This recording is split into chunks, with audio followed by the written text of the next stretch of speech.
on RTV4, broadcasted on RTV1, 2 and News 24, we join BBC One for the UK's general election.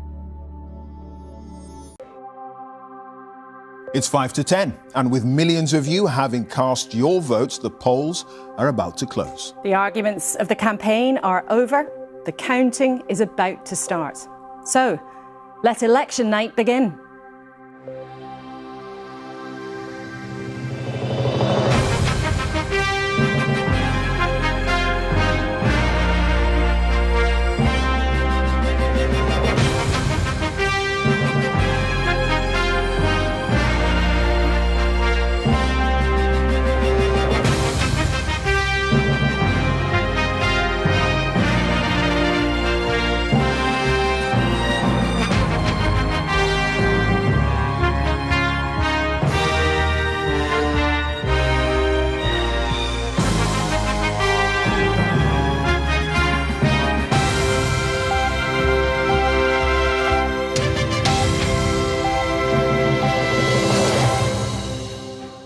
A very good evening to you. Welcome to our election night studio, your destination for unrivaled coverage over the next 10 hours as we discover whom you've chosen to walk through that famous door in Downing Street. Last time round, Boris Johnson was Prime Minister. Jeremy Corbyn led the Labour Party. We were still in the European Union and no one had heard of coronavirus. Today, of course, the political landscape is very different and the leaders of all the main parties have changed. Sir Keir Starmer cast his vote this morning. Only 4 Labour leaders have ever been elected Prime Minister. Has he done enough to seal the deal with the British people? And can he lead Labour to its first victory in nearly 20 years? Rishi Sunak is the 5th Tory Prime Minister in quick succession.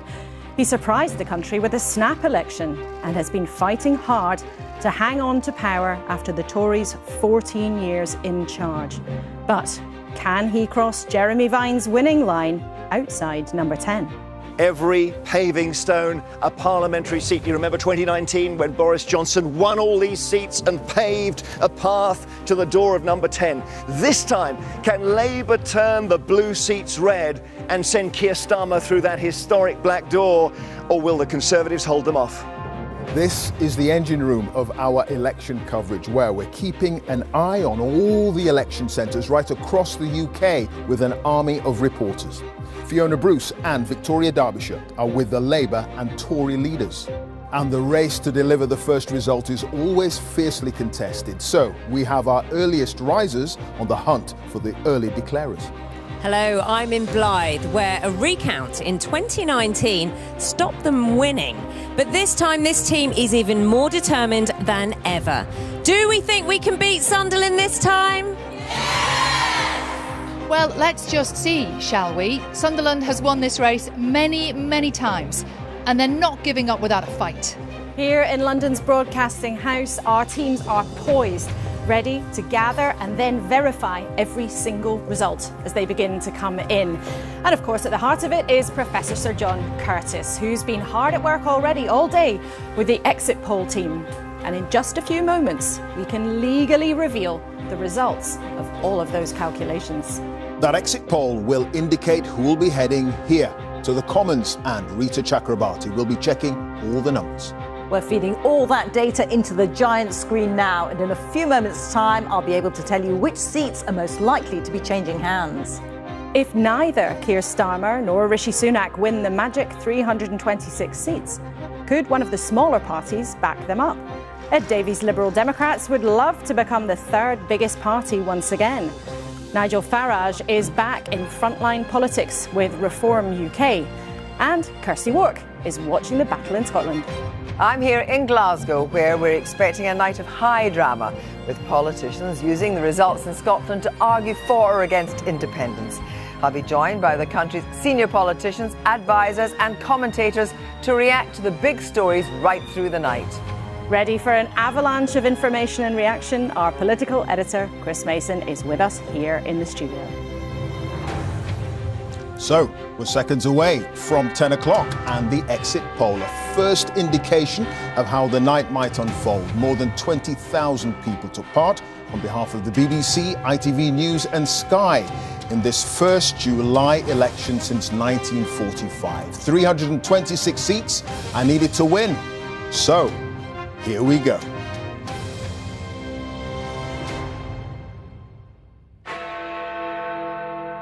And as Big Ben strikes 10, the exit poll is predicting a Labour landslide. Sir Keir Starmer will become Prime Minister with a majority of around 170 seats. The exit poll predicts that Labour will have captured 410 seats, adding 209. It suggests the Conservatives will have lost 241 MPs, landing on 131. On to the other numbers. The Liberal Democrats up 53 on 61 seats. Reform on 13 seats. The SNP down 38 seats. According to this exit poll, on 10, Plaid Cymru are on 4, they're up 2, and the Greens are up 1 on 2. All the pointers tonight are that Sir Keir Starmer is taking Labour back to power. Only the 5th Labour leader to win a general election. These are the first indications of what may unfold, but a moment of history beckons. Chris.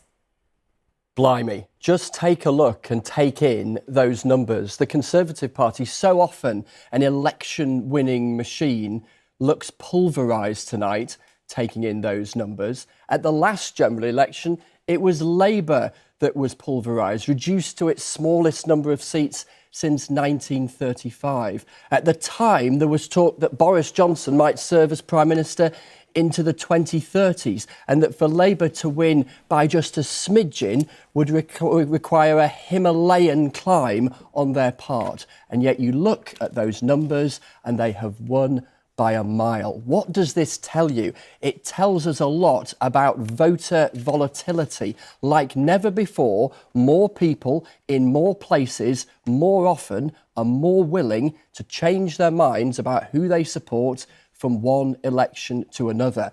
That's why it looks like we went from a landslide last time for the Conservatives to a landslide for Labour this time. It is going to be quite the night. And Chris, we should remind viewers there's a high degree of scepticism we should apply to this exit poll. They have a very good track record, but it's only over the next few hours that the results will come in and will tell us the real verdict of the British people.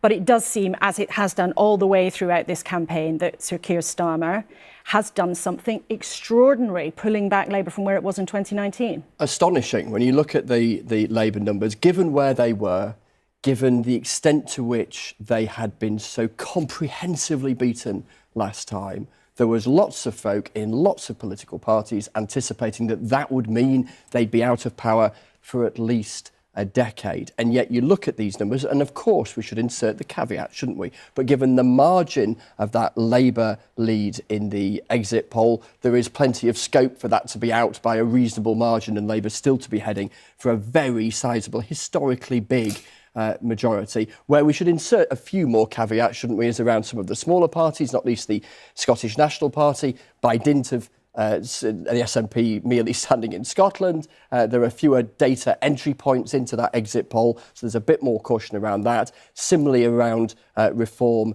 as well. So some things to sort of mark our card in terms of caveats. But in terms of the big story, it looks very clear. And we overuse words like historic, don't we, occasionally in journalism. I'll plead guilty to that. But these numbers, if they are broadly in line with where we find ourselves by breakfast time, warrant that label. Yeah, historic, seismic.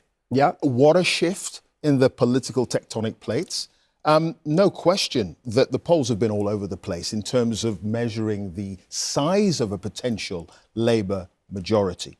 But if this exit poll, for early indication, if it is right, we're talking about potentially Labour being in power into the 2030s. Well, or not, because who knows if the equal and opposite might happen at that Exactly. as a next election. And the recent electoral history tells you that things can swing in all sorts of directions remarkably quickly. But to answer your question the other way, if you like, Clive, if you're a Conservative tonight absorbing these numbers, clearly they are bleak and point to a long, long way back if that's how the numbers stack up as the hours come. You know, the number of Conservative seats worst in a century. Labour broadly similar in terms of where they are majority-wise and indeed seats-wise, according to the exit poll from 1997. So to just give you some sort of historical metric, that's the zone we're in.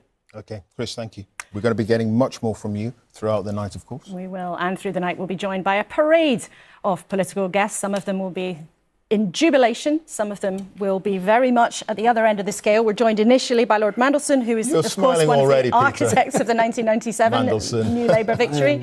And Steve Baker, the Conservative, who doesn't know yet whether or not he is held onto his seat in Wickham. And we will come to them in just a couple of minutes. But I want to remind you of these numbers as they have been revealed by the exit poll, showing Labour on 410 seats, having gained 209. The Conservatives crashing down to 131, losing 241. 61, the Liberal Democrats, an incredible performance for them if they are correct, on 53 seats. The SNP crashing down to 10, Plaid Cymru gaining 2, the Greens gaining 1, and the Reform Party gaining 13. You can just about see them coming onto the glorious prow of Broadcasting House here in the heart of London. But as Chris was saying, particularly when it comes to the smaller parties, we will insert lots of grains of salt at this stage. Small errors, small margins of errors in the exit poll could end up with very, very different tallies for them by the end of the night. So bear that in mind. Yeah, health warnings will be the order of the night until we start getting the real results coming in. Hopefully the first result, possibly in the next hour, hour and a half. Who knows? Fingers crossed. We'll be able to get that to you. Of course, if you're going to have a majority to Labour, according to the exit poll of 170, then that means a number of Labour gains, quite clearly. Right around the country, we're going to have a look at some of those that our sophologists suggest could be changing hands to Labour with a 95% level of certainty. Swindon South, Darlington, Rutherglen from the SNP. We already had the exit poll suggest the situation in Scotland there. Wrexham, Conservative, now potentially gone, according to our exit poll. Leon Atherton, Middlesbrough, Swindon North as well. And it's going to be very, very interesting indeed. Well, let's go straight to one of the people who it looks like is heading for government, Angela Rayner,